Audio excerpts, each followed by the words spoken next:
గుర్తుపెట్టుకోవాల్సింది ఒక ఆర్సీ మిత్తలు వచ్చి స్టీల్ ప్లాంట్ పెడతామంటే వాళ్ళకి ఐరన్ ఓర్ ఎన్ఎండిసి నుంచి రావాల్సి వస్తే వాళ్ళు మేము పెల్లెట్స్ తీస్తాం ఇక్కడ ఇస్తాం వాళ్ళు ఏమి కన్సెషన్ అడగడం లేదు. ఓపెన్ మార్కెట్ అని ఇస్తారు. ఓపెన్ మార్కెట్ ప్రకారం every time they will decide the price బట్టి అందరికి సప్లై చేస్తారు.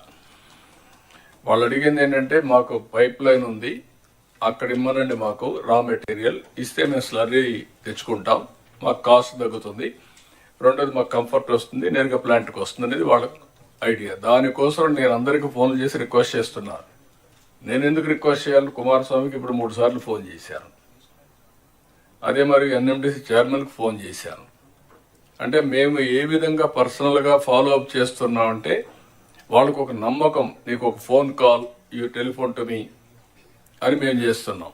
మీలో ఆ సీరియస్నెస్ రాకపోతే మేము చెప్పిన తర్వాత మీరు ఒక చెవిలో ఈ నేసింగ్ ఒక చెవిలో వదిలిపెడితే it is the reflection of the government. అక్కడే ప్రాబ్లమ్స్ ఉంటాయి. All administration has to gear up. Once ఇదైతే ఇప్పుడు ఉదాహరణకు విశాఖపట్నం మొన్న టీసీఎస్ 10,000 జాబ్స్ ఇస్తామని ముందుకు వచ్చారు. 10,000 కూడా ఎక్సీడ్ అవుతాయి. అది వచ్చినప్పుడు మీరు ప్రోయాక్టివ్గా వాళ్ళని ఎన్కాష్ చేసుకుంటే అక్కడ బెనిఫిట్ వస్తుంది మీకు.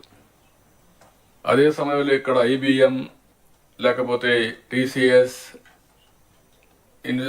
ఐఐటి మెడ్రాస్ ముగ్గురు కలిసి క్వాంటమ్ కంప్యూటింగ్ కోసం డీప్ టెక్నాలజీ పోవాలని they are coming with investment. There CRDA all of you has to be proactive. నేను ఒకరిని కాదు, ఇక్కడ ఆల్ డిపార్ట్మెంట్స్ రీఓరియంటేషన్ వస్తే తప్ప ఇది సాధ్యం కాదు. ఇది నాకేం సంబంధం, ఎవరు వస్తే నాకేంటి, నేను కలెక్టర్ని లేకపోతే సెక్రటరీని, నేను మంత్రిని, అందరూ నా దగ్గర రావాలి అంటే మీకంటే బెటర్గా ఉండాలి దగ్గరికి వెళ్తారు. It is a competitive world. Competitive వరల్డ్లో ఎప్పుడు కూడా ఒకప్పుడు మన రాష్ట్రానికి ఇన్వెస్ట్మెంట్కి రావాలంటే భయపడేవాళ్ళు. దేనికి? ఆస్తులు సెటిల్మెంట్లు అయినాయి, పోర్ట్లు సెటిల్మెంట్ అయినాయి, ఇండస్ట్రీస్ని చేంజ్ చేశారు. ఏంటి నెపం ఏంటి?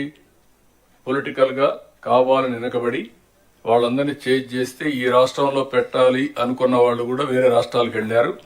పోతూ పోతూ కామెంట్ చేసి వెళ్ళారు. ఇంకా సత్యన ఆంధ్రప్రదేశ్గా రాము అని చెప్పేసి వెళ్ళారు. అంటే what it indicates? That is the credibility we have lost. అది రీబిల్డ్ చేయాలంటే మీ అందరిలో ఒక పాజిటివ్గా మళ్ళీ వస్తే తప్ప కొన్ని కంప్లైంట్స్ వస్తున్నాయి అక్కడక్కడ. మీరు అన్ని బాగా మాట్లాడుతున్నారు సార్, మీరు చెప్తున్నారు, మీ వాళ్ళు లెక్క పెట్టుకోవడం లేదు. That attitude has to go. లేకపోతే 6 నెలలు బిజీగా ఉన్నాం, ఇప్పుడు ఇవ్వం, తర్వాత చూద్దాంలే. మనం ఏంటంటే ప్రతి ఒక్కరు speed of doing business, I'm talking repeatedly, reason is very clear.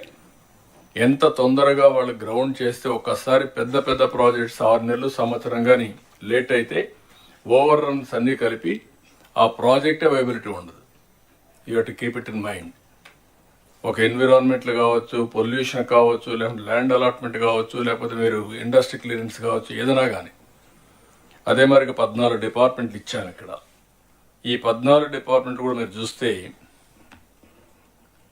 Animal husbandry, CRDA, EDV, food processing, higher education, housing, ఐ&ఐ, ఐటీఈసి, ఎంఏయుడి, మైనింగ్, నెట్గ్యాప్, roads and buildings, skill development, tourism. These are all various departments are going to create jobs. దీన్ని ఎప్పటికప్పుడు మనం monitor చేసి ఇవన్నీ కూడా stream line చేస్తే jobs వస్తాయి. మనం స్వర్ణాంధ్రప్రదేశ్ డాక్యుమెంట్ ఇచ్చినా, ఇంకోటి ఇచ్చినా, అన్నీ ఇచ్చినా మనం ఎగ్జిక్యూషన్ ఇస్ ఇంపార్టెంట్. అందుకే ఇది అవుతానే నెక్స్ట్ సబ్జెక్ట్ అయిన తర్వాత నేను టూరిజం కూడా తీసుకోవాలని. Tourism is one of the biggest employment generation.